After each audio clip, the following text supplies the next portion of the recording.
Manhattan crawls, seethes in a summer haze below me, glass and metal and hot concrete choking the leafy tangle of Central Park. It's home, but it doesn't feel like home.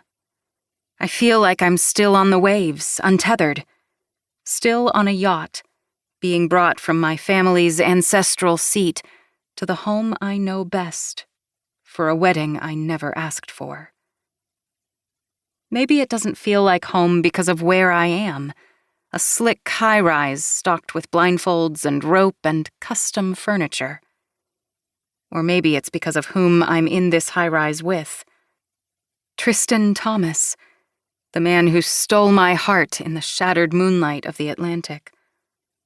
Along with another man, the man who broke that same heart 3 years ago, with the blood from my hymen still drying under his fingernails. Mark Trevina, my fiancé. I look down at the railing of Mark's loft.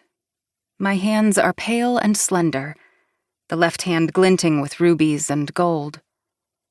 They are hands that have stolen, maimed, and killed. I try to keep them steady. I have so much to do as Mark Trevina's bride. You crawled to me here. Do you remember?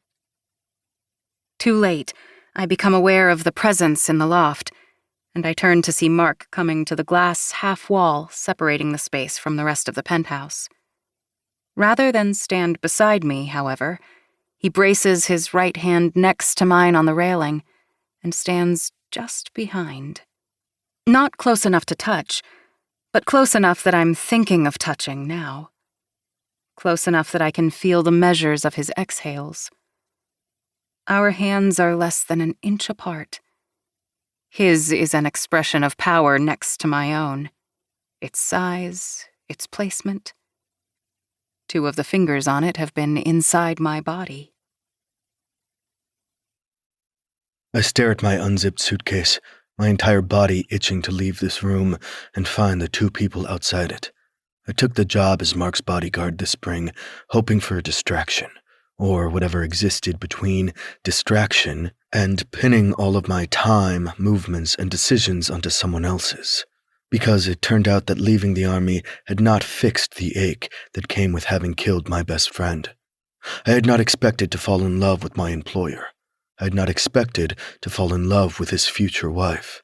And now I'm in love with 2 people. 2 people who are about to marry each other. We'd arrived at Mark's Central Park-facing penthouse a few minutes ago in a cloud of silence. Easy silence on Mark's part. He seemed pleased to have Isolde with him, and whenever his eyes met mine, I saw the banked heat there that never failed to steal my breath. A legacy of those heady weeks when I'd been his, fully and completely, until I'd learned that he'd never been mine in return. But the silence hadn't been easy between Isolde and me. It had been sticky, hot as fresh tar. We made sure that our eyes didn't meet. I made sure that my gaze stayed on the world outside Mark's Mercedes Maybach. But God, how I wanted to look at her delicate nose and her stubborn chin, and her eyes the color of dark turquoise, at those adorable freckles and at that mouth, lush and curved with an unusually shallow notch on her upper lip. At sea, I had kissed that mouth so much that I had the feel of it memorized, the taste, and yet I couldn't look. If I looked, Mark would see everything in my face. And the 4th occupant in the car would also see everything in my face. The 4th occupant who knew about Isolde and me. Maybe he knew. Probably. Sedge, the quiet assistant who kept Mark's days productive and ordered, had told me that the yacht, the same yacht where Isolde and I had lost all self-control with each other, had cameras. Cameras.